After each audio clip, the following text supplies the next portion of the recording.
You want to see the end? Let me show you.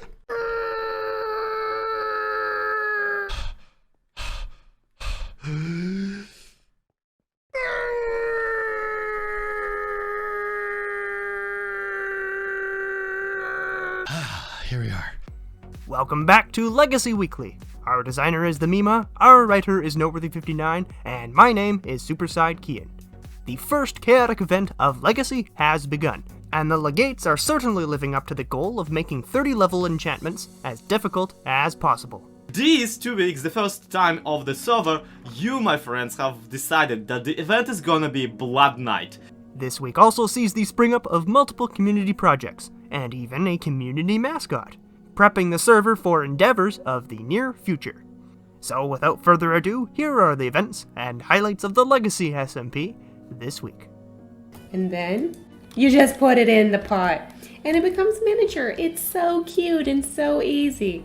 Starting off with Pop-Tart Katza, who works on a sandstone desert hut as her official starter base. After gearing up with a set of enchanted diamond, Poppy goes out to continue fulfilling her kill contract of 250 mobs, only to be discouraged by a menacing swarm of phantoms. Last time we on the recap team saw her, she was still trying to find enough string to complete her balcony canopy. So, to be continued, I guess.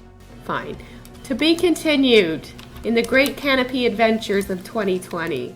Germsy Boy also decides to build himself a proper abode, though first he takes a sizable chunk out of Zloy's cube of dark oak with just a smidgen of TNT.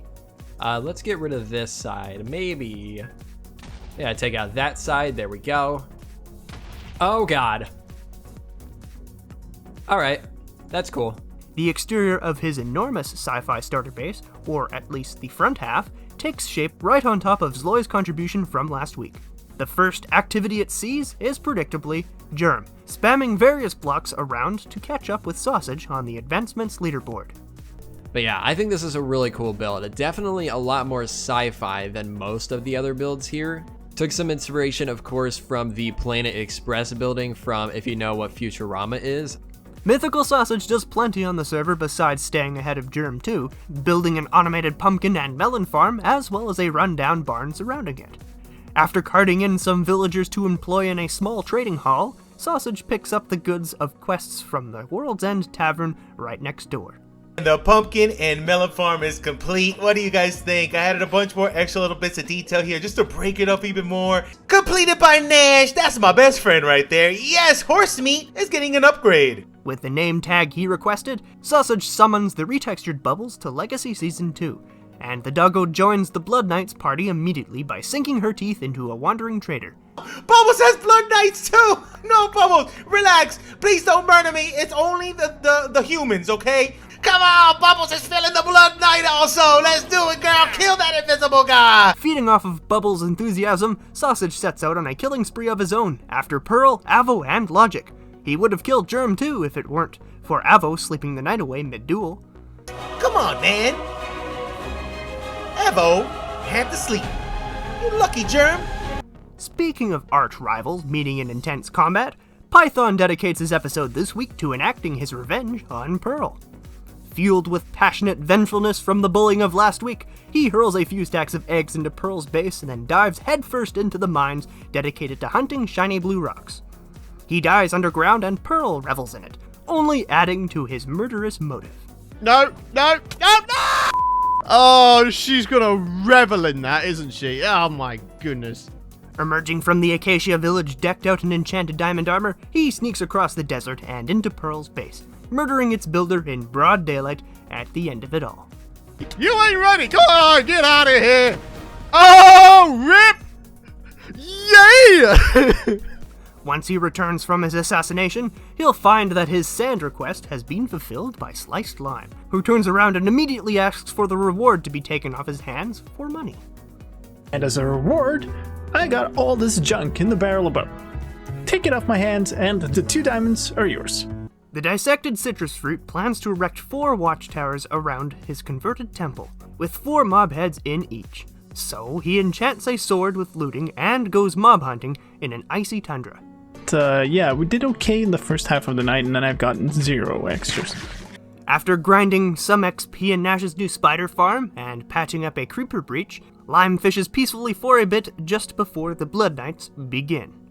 Everything's despawned. And I'm sorry, Nash. I didn't mean to break your stuff. You've probably been seeing a lot of a certain new enchanting hut in everyone's episodes, and this is fully to the credit of Arcalis.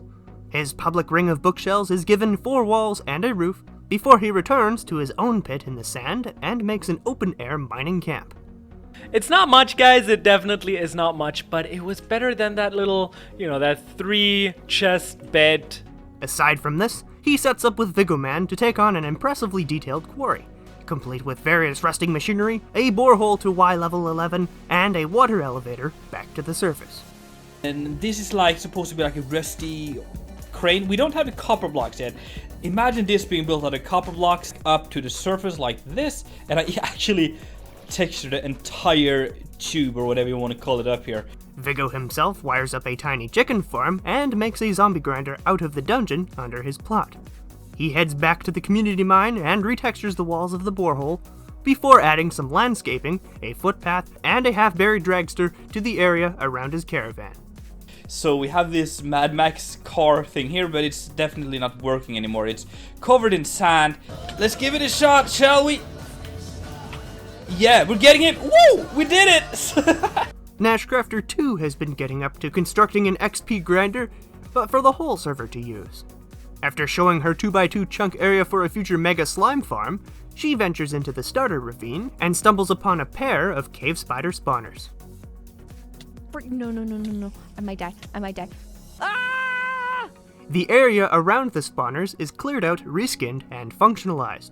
Nash hands Sausage a set of diamond horse armor, then builds an entire sewer leading into the grinder, the underground hallway ending in a flooded enchanting room.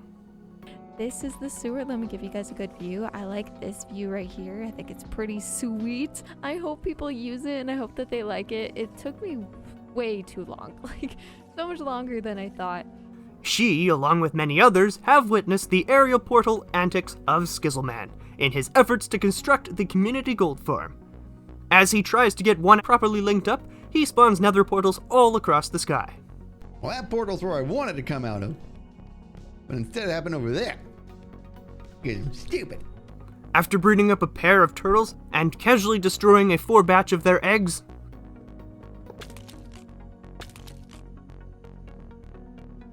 I'm cracking them. Skizz constructs the glassy skeleton of a piglin gold farm hovering way above the nether ceiling. During a 10-minute AFK session, he tells us about his Thanksgiving accident and the phone conversation with Mum that followed. I'm just messing with you. It's fine. I'm breathing fine. My legs are just bruised up. No big deal. ZloyXP has also been spending plenty of time in the nether, but on the other vertical extreme. Before he mines out real netherite though, he purchases an entire set of mending volumes and hammers them into stone swords. Turns out he grossly underestimated the amount of Legates who play with advanced tooltips turned on. Ooh, I was I need one of preparing for those. the Blood Knight for like a week, my dudes. Well, that's a lot of grinding in the nether there. I'm gonna run now because obvious reasons. Poppy and Logic are not ones to be deceived by his trickery and quickly team up against him at nightfall. The two chase down Zloy into the starter ravine. Poppy is slain by the zombie in goggles, while Logic dips from the fight and has a nap. You've been calling me a coward for hiding out at cave spider spawner, and you yourself just go and sleep. Zloy then decides to hand out the real deal by bed drilling in the lower reaches of the nether. After lighting a personal portal, he contemplates the idea of a completely secret personal nether hub. Do something I wanted for a lot of them, and never got to do. I want a personal nether hub.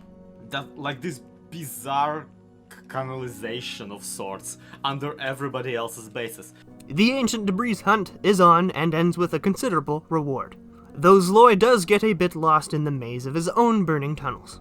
He puts some fresh, now authentic netherite blades into the project board chest before hunting down Avomance at the crack of dusk.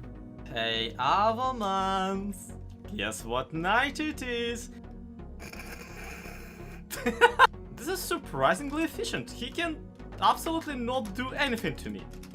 Avomance, meanwhile, is getting on with building his base's exterior. His plan is something like a Fallout vault with some medieval elements mixed in. a little bit vault-like, but more ruined, medieval, come Fallout, come. Along with raiding a shipwreck, exploring Skiz's nether hideout, and dealing with some pillagers who apparently skipped leg day. He died straight away. Are these like especially weakened pillagers or something? Avo explores into a mineshaft and finds some blue pocket change. And lastly, there's Logical Geek Boy, who already has to troubleshoot his villager breeder. The potatoes originally planted there had been replaced with wheat, which unfortunately lifted the romantic mood. I left this breeder, came back, and there was no longer any babies, and all of the potatoes we planted had all turned to wheat. When it's up and running again, he carts a bunch of villagers and a couple husks into the 4 levels of an iron farm. Around them, he erects a pair of weather department buildings, the second of which broke its back and is now resting precariously on the metal-producing one. On the right-hand side, it's had some issues. So you can see over there, it's kind of broken up. And the idea with the iron bars, that's like the steel reinforcements. Along with chasing down Zloy for the sake of the Blood Moon, Logic fights Lime and is killed. He follows the map in his house, digs for the treasure, and is officially buried in a grave. 1 point for the Russian zombie. Am I supposed to be dead now? If that's supposed to be trapped, you didn't get me. At this point, he's been both literally and figuratively buried. Let's see if it'll check the list of... Literally, figuratively, metaphorically, and euphemistically. And that's going to do it for this recap. Our designer is the Mima, our writer is Noteworthy59, and my name is Superside Kian. Leave a like and subscribe if you enjoyed, thank you for watching, and we'll surely see you decapitated by the Crimson Moonlight itself next week. Wait, am I not, and I'm not supposed to say that? Okay. And we'll see you all next week.